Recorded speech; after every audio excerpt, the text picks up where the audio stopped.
moments. Go ahead, John. Okay, I have one today. The news puts a poll over a poem. I sat down to write a poem for the last town board meeting of the year. It will be a joyous poem, a Christmas one. Peace and joy to all, brotherly love all around. But I had the television on, and the news of the Brown University mass shooting came on. 2 dead, 8, later 9 injured, and the Christmas spirit feeling went out the window. As I sat pondering this story, the news of the Australian anti-Semitic mass shooting killing, 15 and wounding 40 came on. The world got darker. It's easy to point out that only a small percentage of the population that performs such dastardly acts. But tell that to the families of the 17 people who are killed, whose only son was being students or Jewish. As we close the religious holidays, we must all decide to work to eliminate the hate and craziness in our societies.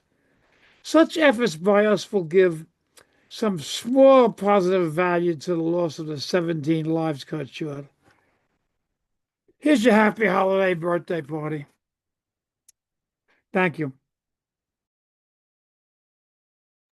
Thank you, John. Rick, I'll let you. Rick. Okay, I'm going to share screen in a moment. I've got 4 poems ranging from one several years back to one I only wrote just this morning. So let me share screen. Where are we? Yeah. Okay, those dirty notes sing love songs. Sinatra sings a love lullaby, and so tender is the night you're caught inside its tender trap. It's a long ways away from the dirty grime and the rap of reality kicking in your brains. Milking it massively, he massages the ventricles of sentimental hearts. Then Elvis snarls, a curled lip and shaking hips, to roll you about, quaking all over to the rocking beat of the sound of sex.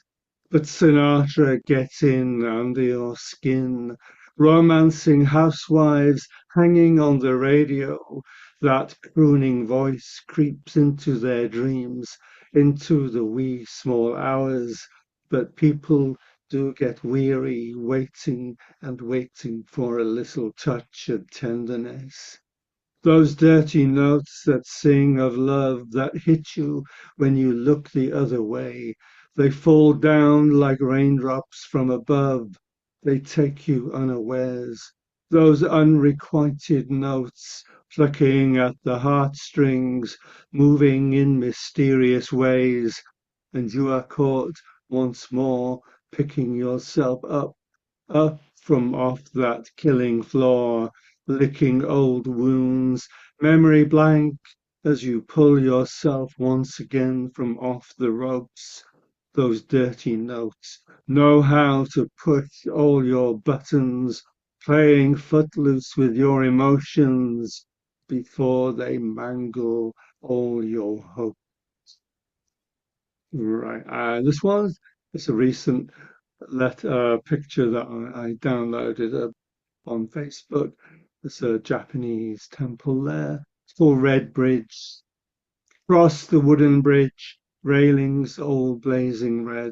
See where it takes you over a trickling stream to a secret gateway, a blessing of peacefulness to soothe your tired, confused head. Up the rough stone steps, say a prayer and leave a modest offering to keep the ghosts of ancestors appeased, keep the bad spirits hovering there at bay. And in the damp autumnals, the red hands of ash trees add a further splash of torpid heat to ward off the shivering chills that wrap themselves around a hibernating heart. And this one, skip that one. All is good, that one. And move on. Bright sunlight on windscreens. On early winter mornings, condensation pearls the glassy surfaces, forming a veil of dazzle that delays a departure, waiting on the hard glass, the fan blades set to full limit, then slowly, oh, too slowly, sitting wrapped in cold air, waiting for it to clear, as like a dilating pupil, a glimmer of visibility begins to appear, spreading amoeba-like tentacles to absolve this lingering freeze of liquid greyness. And now, after the patient solitude of the urgent traveller, we are ready to set out with some trepidation into the low-hanging sun. And finally, it's one I wrote this morning in Cafe Nero's, Christmas lights. Reflections in the murky grey of darkened, sodden tarmac flicker and pulse in fickle rhythms, dancing to worn-out tunes, drifting by the weary ear, accustomed to well-rehearsed emotions of goodly cheer and seasonal bonhomie. To the homeless people huddled inside draft-ridden doorways, they blur into meaningless cliches, not readily reflected in the stone-cold glare of shoppers who glance guiltily, then pass by. Thank you. That's it. Let me just stop sharing. Wow. What a scenario. And then Lansing.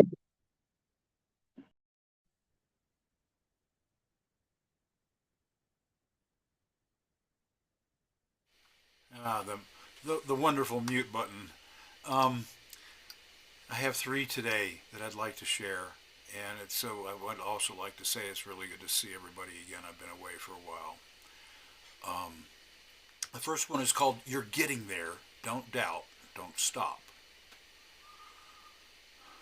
So if I allow it to go to the natural event occurring, is to stop, to pause, to think too much. Then the colorful purples of distractions rear their heads, speaking their terribly important pieces of today's useless information. Purple, you wonder? Yeah, purple. The color of nobility. That of giving directions to the masses, expecting to be taken seriously. And also being able to not have to do while others must. The color is a distraction, swirling through the purpose, the task at hand, while the hand may stop what it is doing to touch, to feel, to imagine away from what is to be done. Ah, purple. I want to get back to the yellows and blues of what I was doing, what must be done in order to accomplish. Thank you. And my next one is entitled "What to Think About." Water singing its morning song. Dawn is rising. Light tricks with its climb down the trees. Blue sky above. Morning coffee gives the first taste to the nostrils, then to the tongue. Way away from civilization. No news to hear about the nasties done from one human to another. Out here the air is clean of all that. Rising from my bed in camp, slept well, leaving a warm sleeping bag, and my dog brother climbs in to shed the morning cool. And I suppose that some would worry about the bears and mountain lions that call this wildness home. They're satisfied with thickets and caves, clearings with wild blueberries, chasing deer to call lunch. They don't like we humans. Avoidance. I probably don't taste good anyway. Unworried even so, satisfied with my own safety. Left with questions that I must contemplate in this wild place. Those that I choose to answer, arising from the billions of neurons mine, my consciousness inherit. This pristine place, a choice location to allow those to arise unimpeded in the dapper sunshine surrounded by trees. Thank you. And I'll end with this one, which I wrote yesterday. It's called Enough Sleep.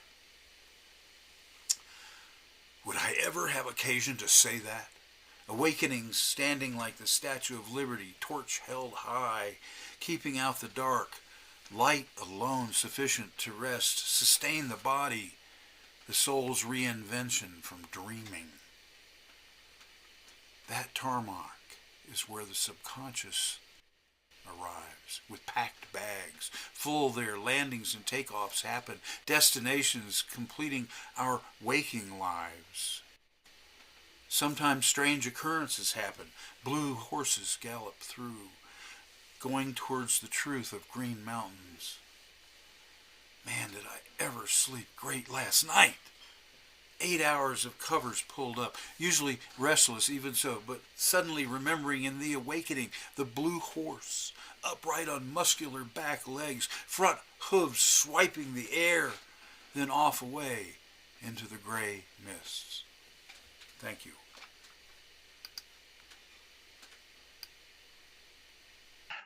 Thank you. Winter solstice, a disco sky. Love is a divine lila, a supernal dance enjoying itself in and through the cosmic vortex, with the winter solstice, the disco sky, partaking in this vast shindig of the eternal light. We see a perennial tapestry of sparkling stars, meteor showers, and shimmering auroras, blending into the melody of Sri Krishna and Radha, or the finesse and elegance of Plisetskaya in Swan Lake. Ascending to the light, she merges into the celestial spectacle, where Orion twinkles and twirls, inviting us to revel in the heavenly constellations. The cold, crisp air of a December solstice often evokes lucid skies like magic, and so stargazing becomes even more enthralling.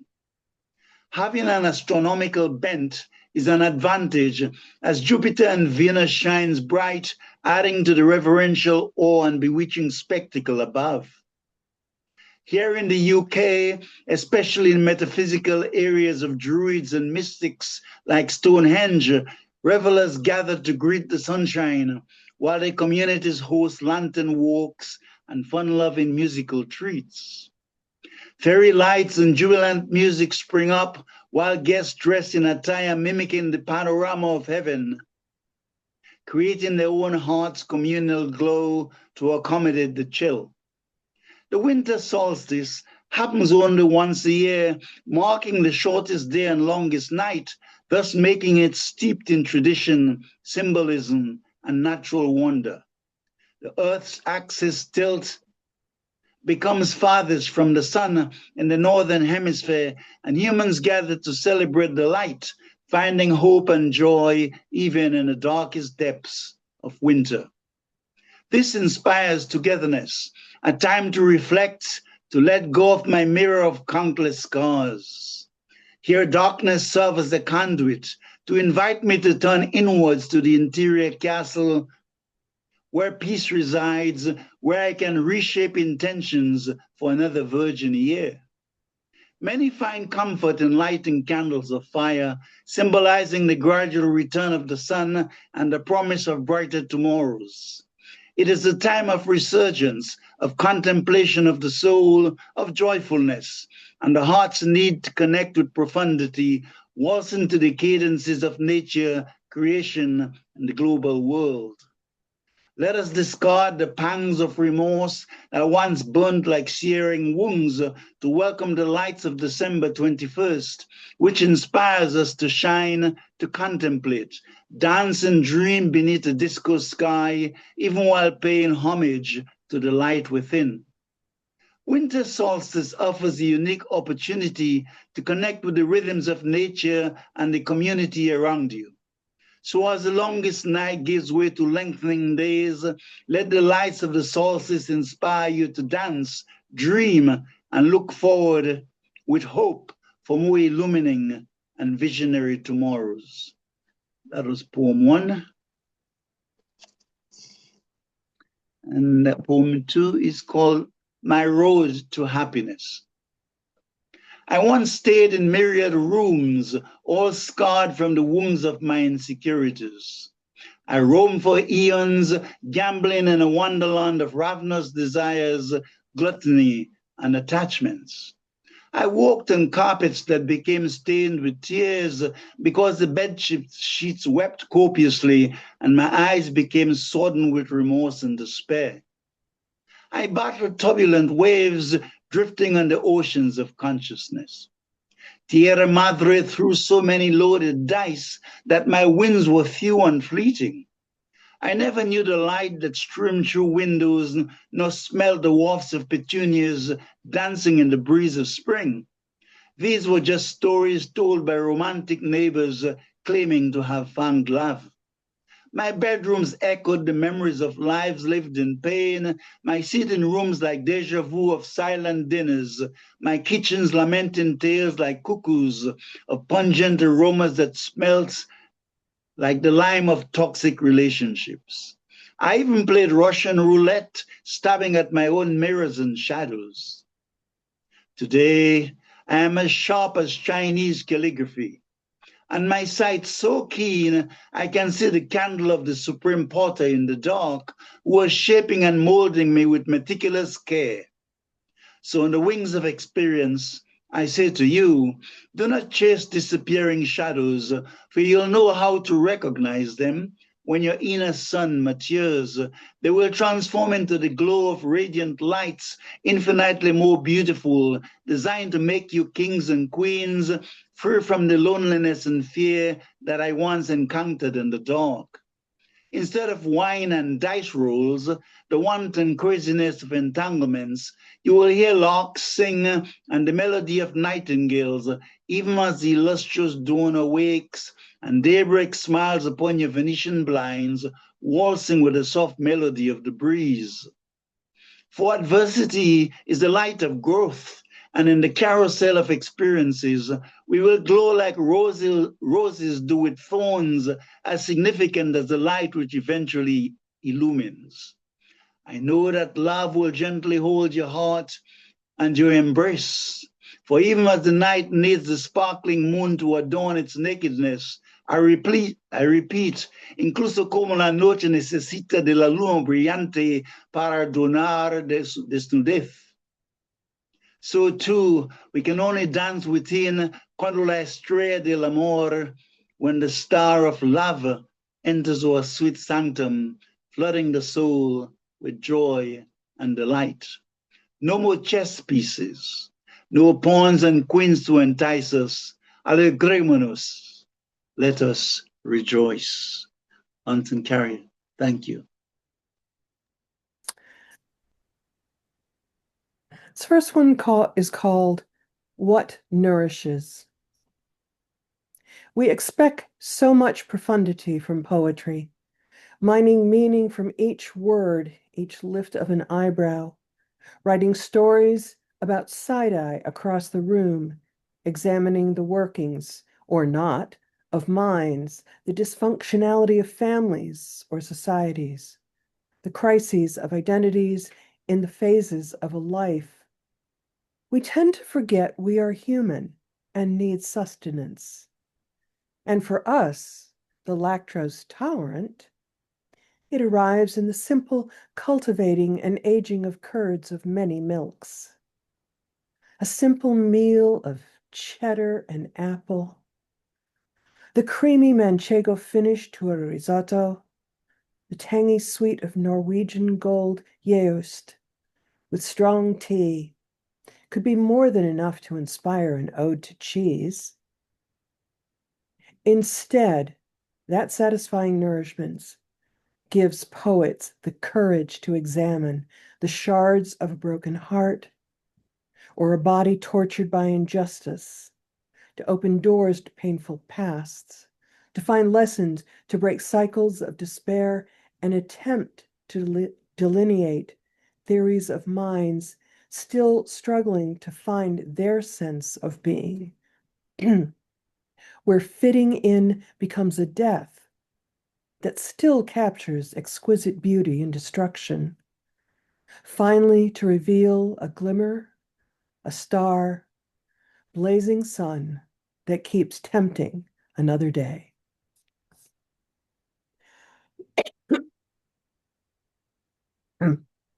Sorry, the arrow's very dry here. And this is a duplex. It's a form that I learned about from Jericho Taylor. And it's sort of a type of sonnet.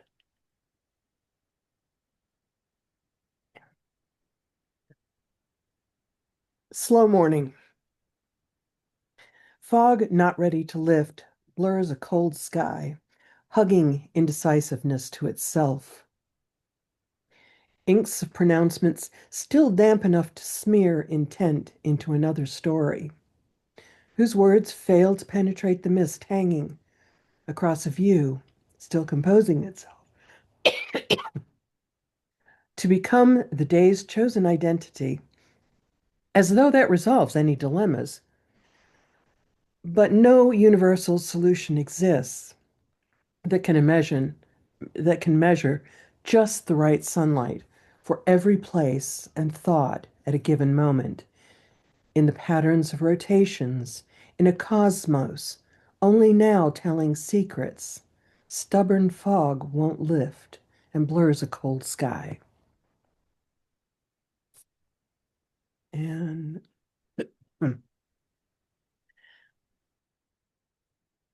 this time next week, I will be in rehearsals for our Christmas Eve